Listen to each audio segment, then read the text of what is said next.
I'll just start by saying I'm really sorry, I'm a little bit nervous. I've never done anything like this before, so just bear with me if I mutter my words. Just give me a shout if you can't hear me, and I'll do my best to project my voice. So this is a little bit about me and my journey as a teacher through to being an exporter.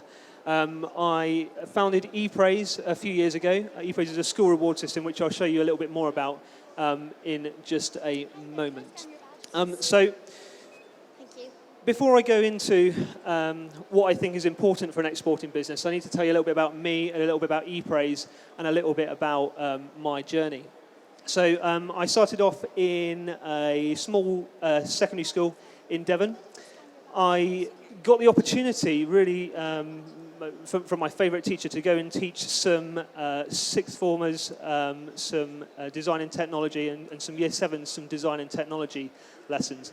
And this was kind of like an eye-opening moment for me when I realised that teaching was actually this awesome thing where you could just light up the faces of these little ones and they'd learn stuff from you.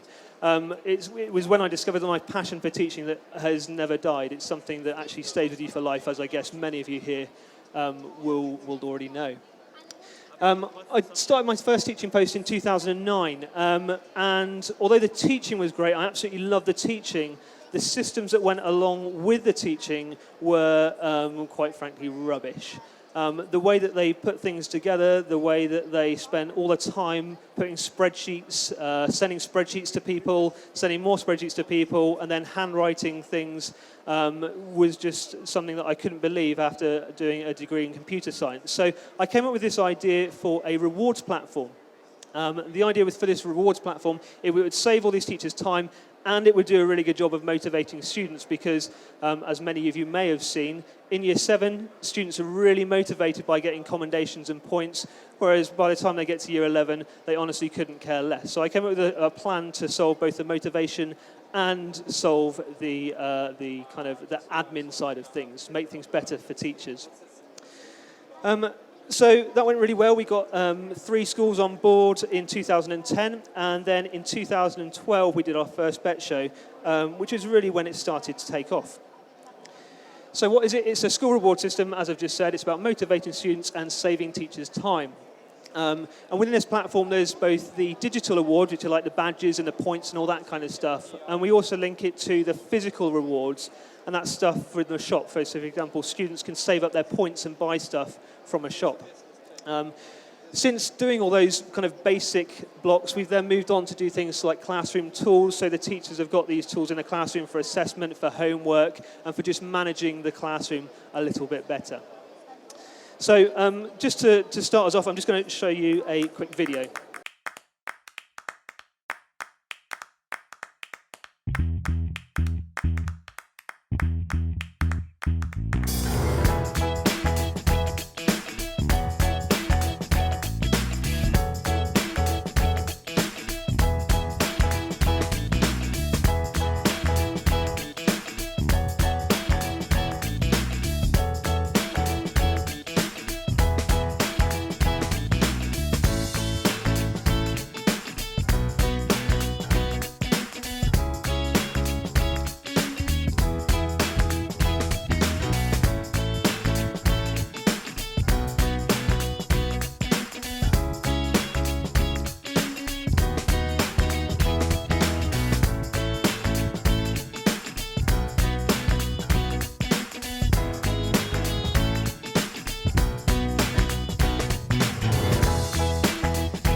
As I said earlier, teaching is my passion, and it makes me really sad to see so many teachers in a position where they feel so under pressure, they feel like they don't have time to do something.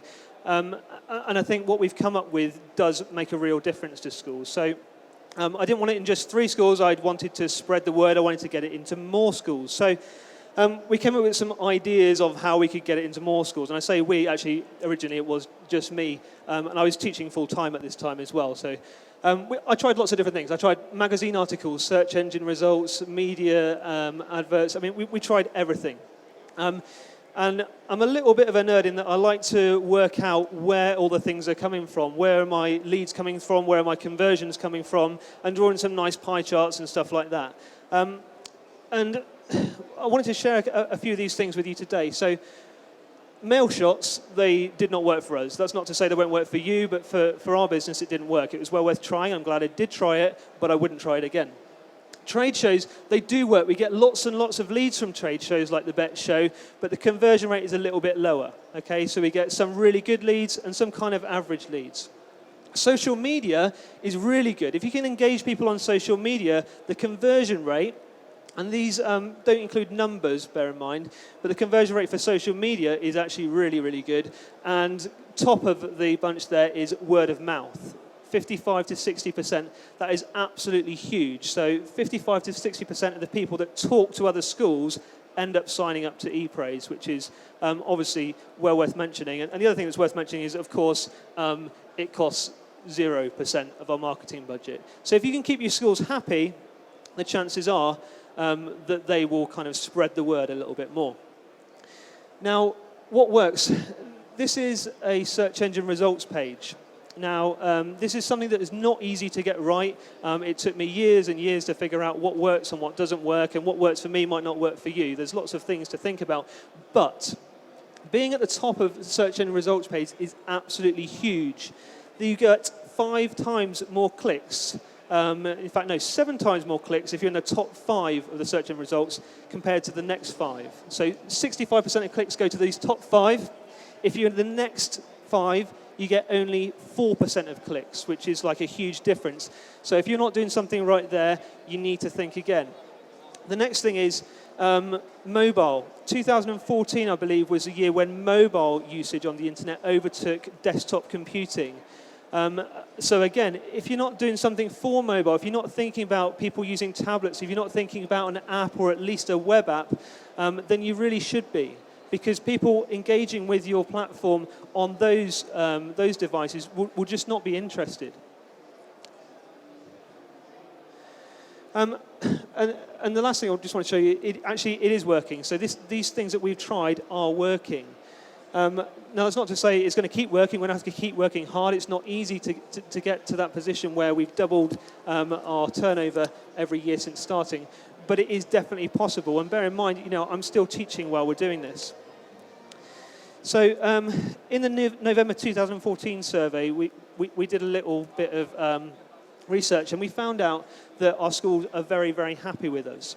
And I think that probably is the only reason why we get so many new leads. 55 to 60% of them sign up. It's because our current customers are happy. We've spoken to a couple this morning who said that our product, the thing that we've made, has actually revolutionized the way they do things. And if you can have that massive impact on a small scale, then an idea can grow.